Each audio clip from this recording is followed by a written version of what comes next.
I'm Thomas Boerger, Orthopaedic Knee Surgeon here at HC International Hospital, Marbella. We've now started our work on total and partial knee replacements using the CORI robotic assisted surgical system. This system allows us to be more precise, more specific, and adjust leg alignment, for instance, to the patient's anatomy.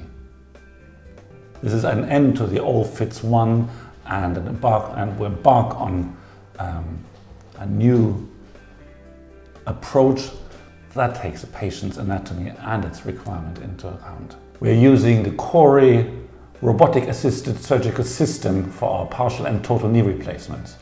This brings a new dimension of precision and leg alignment.